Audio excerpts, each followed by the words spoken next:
به نام خدا. حکایت امروز حکایت بسیار شنیدنی از ملا نصرالدین هست که بهت یاد میده حرف مردم نباید به تهمت هم باشد.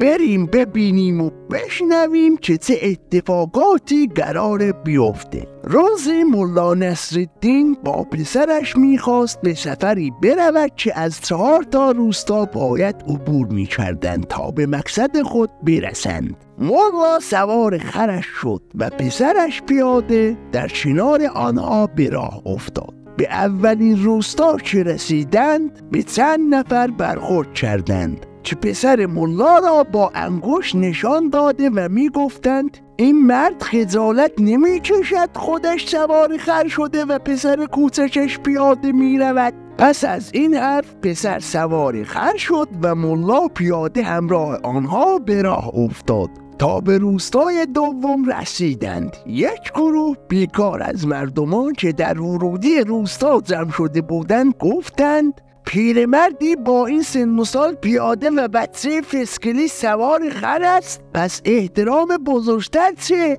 بچه خجالت نمی کشد؟ بعد از این حرف هر دو سوار الاغ شدند تا اینکه به روستای سوم رسیدند. نزدیک مغازه‌ای که می‌خواستند چیزی بخرند ملا دید یک عده پیر و جوان دارند به ملا نگاه می‌کنند و پچ پچ می‌کنند. ملا سبب را جویا شد. یکی از آنها گفت بیچاره خر، 2 نفری سوار یک الاغ نحیف شده اید، چه آدم‌های پستی. اگر شما جای ملا بودید چه پاسخی میدادید به آنها؟ برایم بنویسید تا ادامه داستان را بشنویم و نکته جالب این داستان رو یاد بگیریم. ملا خجالت کشید و از خر پیاده شد. پسرش را نیز پیاده کرد و پیاده به راه افتادند تا اینکه به روستای 4 رسیدند. این بار در ورودی روستا یک عده از مردم با دیدنشان به خنده افتادند و گفتند آن 2 احمق را ببین، خر دارند ولی هر دو پیاده اند.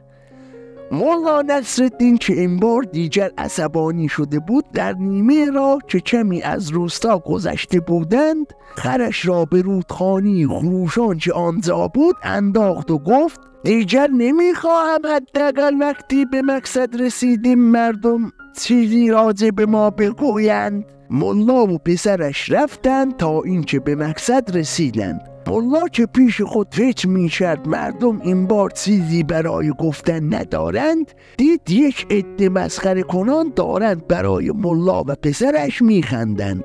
ملا که دیگر خیلی عصبانی شده بود گفت ای بی‌ناموسا، این بار دیگر چه مرجتونه؟ یکیش با خنده گفت شماها دیگر چه الاغی هستید این همه راه را پیاده اومده اید؟ اشک تو چشمان ملا جمع شده بود، رو به پسرش کرد و گفت پسرم دیدی؟ با حرف اون گرومساقا زندگی نکن. حکایت بعدی حکایت بسیار خنده‌دار و پشمریزونی از یک دزدی هست که زوری به صورت کاملا حرفه‌ای دزدی میکند که همه انگشت به دهن میمانند. اگر میخواهی بدانی چه ترفندی به کار برده پس ویدیو رو از دست نده و روی ویدیو کلیک کن.